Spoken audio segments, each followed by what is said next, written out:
da Associação Tocando em Frente, o canal onde você encontra diversos livros com acesso fácil e gratuito. Inscreva-se, curta, compartilhe. Vamos à leitura?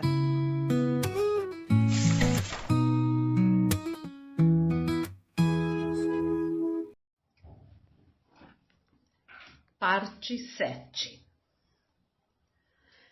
Ela era tão pequena que não saberia explicar ao irmão o que não passava de um impulso irracional de seu coração. Quem mais haveria ali se Frank se fosse? Ele era o único que lhe dava uma afeição franca, o único que a punha no colo e a abraçava. Quando ela era menorzinha, o pai a pegava muito. Mas desde que ela começara a frequentar a escola, ele já não a deixava sentar-se nos seus joelhos, nem enlaçar-lhe o pescoço com os braços. E dizia: "Você agora está crescidinha, Maddie." E sua mãe vivia sempre tão ocupada, tão cansada, tão absorta nos meninos e na casa. Era Frank quem estava mais perto do seu coração. Era Frank quem a voltava como um astro no seu limitado firmamento.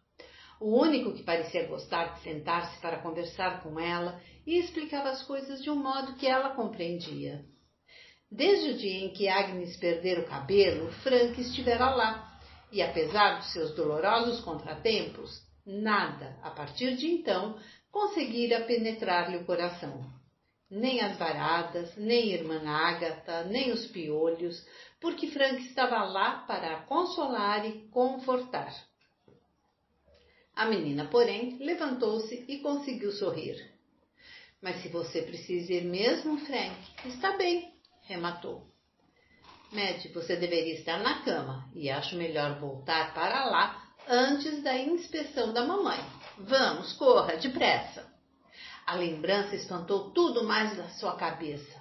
Ela olhou para o chão à procura da barra da camisola, enfiou-a entre as pernas, segurou-a como uma cauda ao lado e pôs-se a correr, enquanto os pés nus atiravam para os lados estilhaços e lascas afiadas de madeira. De manhã, Frank se fora. Quando Fia apareceu para tirar Maddie da cama, sua expressão era sombria e distante. Maddie saltou da cama como um gato escaldado e vestiu-se sem pedir ajuda de ninguém, apesar de todos os botõezinhos. Na cozinha, os meninos se haviam sentado, tristonhos, em torno da mesa, e a cadeira de Fed estava vazia. Vazia também estava de Frank. Maddie esgueirou-se até o seu lugar e ali se deixou ficar, com os dentes batendo de medo. Concluído o desjejum, Fia calçou-os no quintal com expressão sombria e, atrás do celeiro, Bob transmitiu a notícia a Maddie.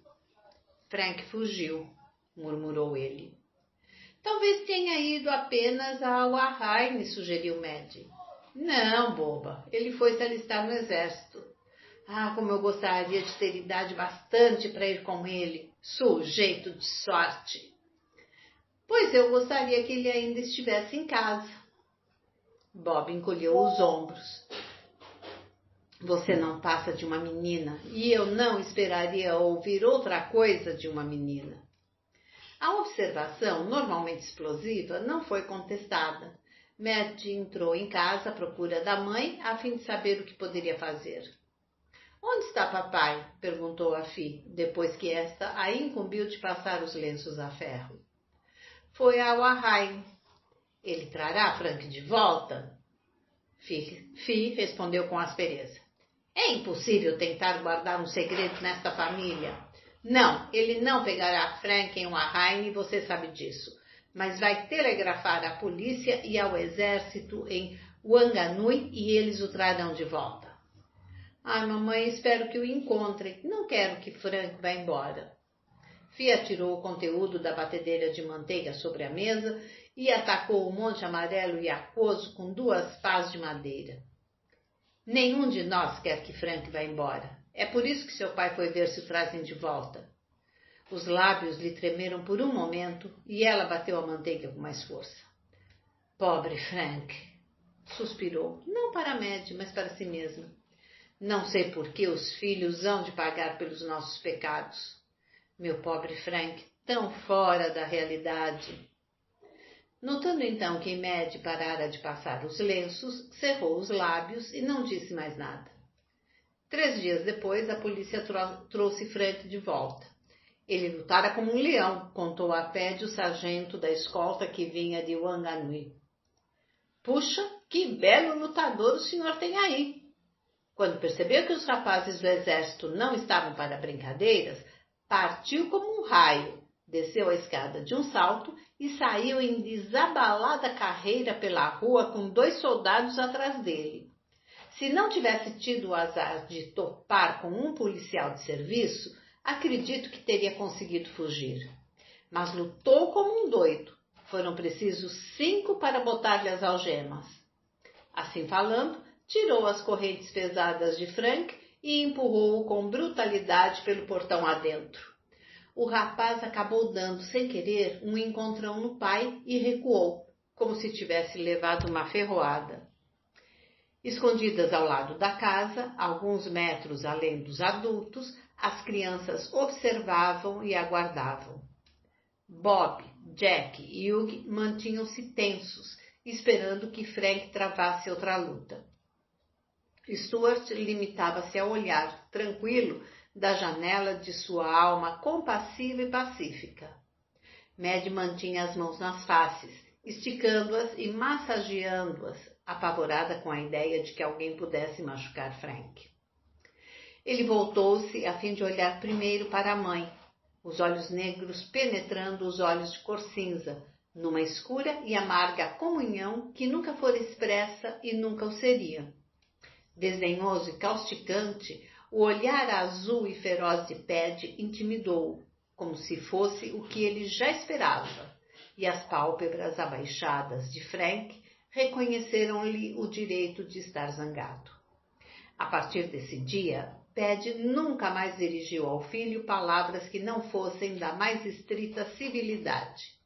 Entretanto, não foi ele, mas as crianças que Frank achou mais difíceis de encarar.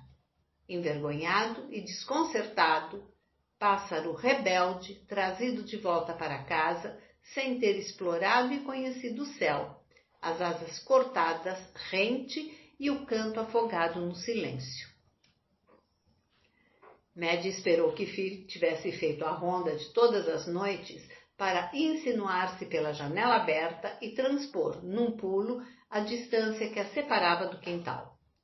Sabia onde Frank estaria, no meio do feno no celeiro, a salvo de olhos espreitantes e de seu pai.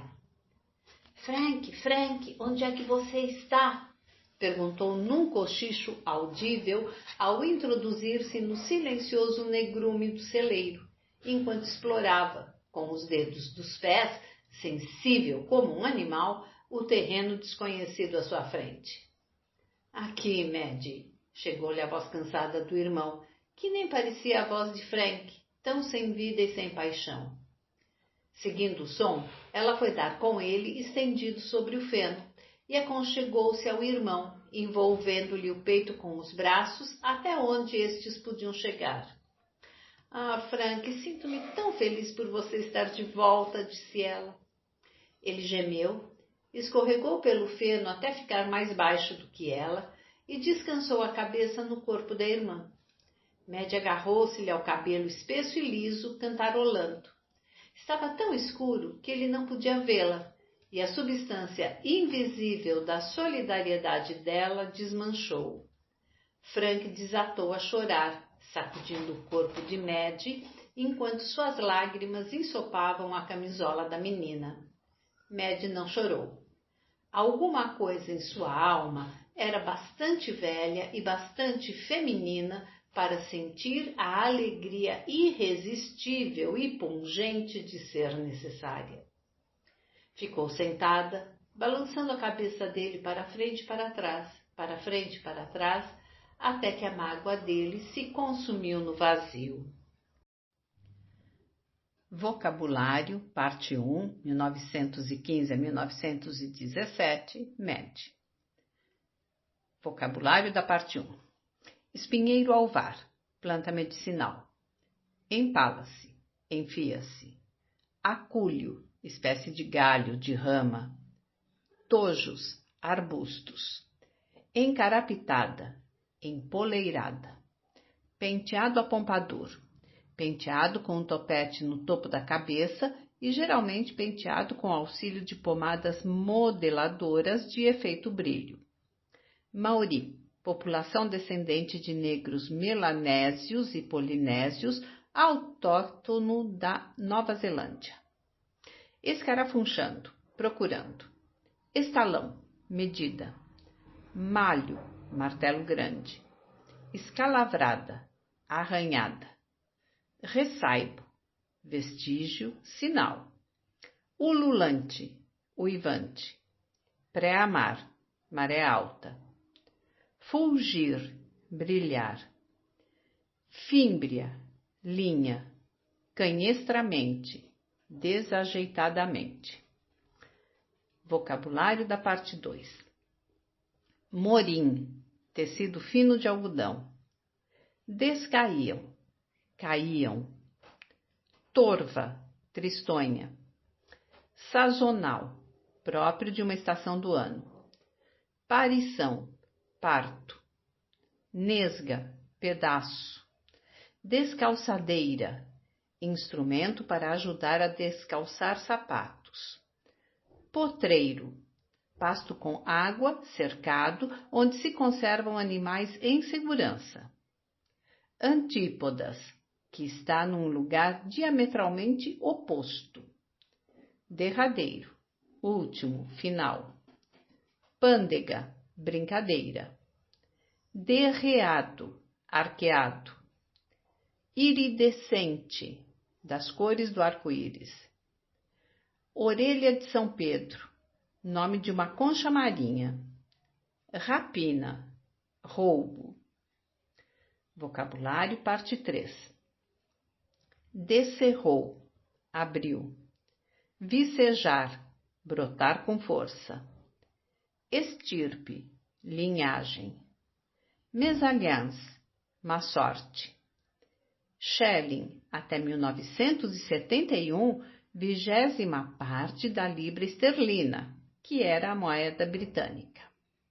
Libra, moeda inglesa. Odisseia, viagem longa com muitas aventuras e imprevistos. Degredo, desterro, exílio. Grangeando, obtendo. Arenito, tipo de rocha. Incólumes, intactos e lesos. Galé, relativo à região de Gales, Grã-Bretanha. Chalupa, embarcação pequena. Arribou, aportou. Tirante, fora, à exceção de. Rodeira, caminho preparado para o trânsito de carros. Capuchinhas, tipo de planta. Bornal, espécie de bolsa ou sacola de pano ou couro. Maçônica, pertencente à maçonaria, uma organização que tem como objetivo a filantropia, a educação, a filosofia e o progresso. Eufemicamente, de forma suavizada. Cricket, jogo que se disputa entre dois times em um gramado com tacos e uma bola maciça de cortiça e couro. Cingia, rodeava. Abadia, mosteiro. Vocabulário, parte 4. Ad infinitum, a exaustão, eternamente. Desabrida, desagradável, áspera. Pantomimas, mímicas. Incontinente, imediatamente. Lambada, pancada, golpe. Causticante, ardente. Cauterizante, que queima. Luzidio, brilhante. Ruge-ruge, zum-zum. Subrepticiamente, de forma dissimulada. Escarninha, menosprezo. Escarlate, vermelho muito vivo. Engulhada, enjoada. filisteiazinha, sem inteligência, inculto. Forja, oficina do ferreiro, ferraria. Miasma, cheiro ruim, podre. Ruão, de pelo branco e pardo. Torso, tronco. Encarapitando, colocando no alto. Trigueira, morena. Vocabulário, parte 5. Carcamano, pessoa nascida na Itália. Verruma, broca.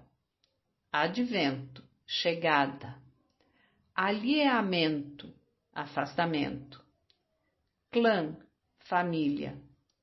Despistadamente, burlando a vigilância. Dogmas, mandamentos, normas. Manidestro, destro que usa a mão direita. Aloés, babosas. Calvinística, relativo à doutrina religiosa cristã que surgiu no século XVI durante a Reforma Protestante, fundada por Calvino. Calvino viveu entre 1509 e 1564.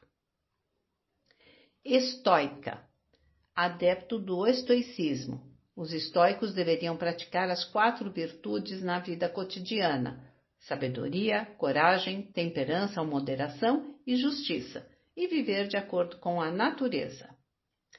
Prorrompiam, atiravam-se com ímpeto. Hirsuto, cabelo longo e grosso. Lixívia, solução de carbonato de sódio usada para limpeza. Vocabulário, parte 6. Retesado, esticado, reto.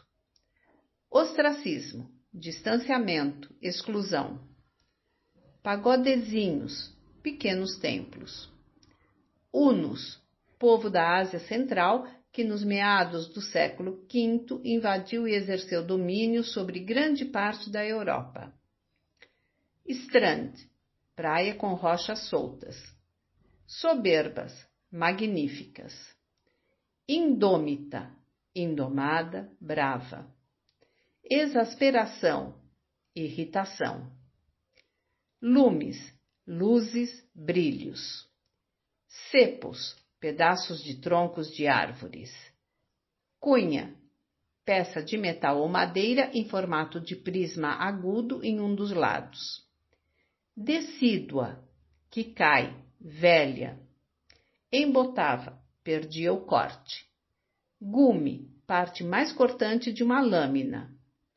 Lastro, base pesada, contrapeso.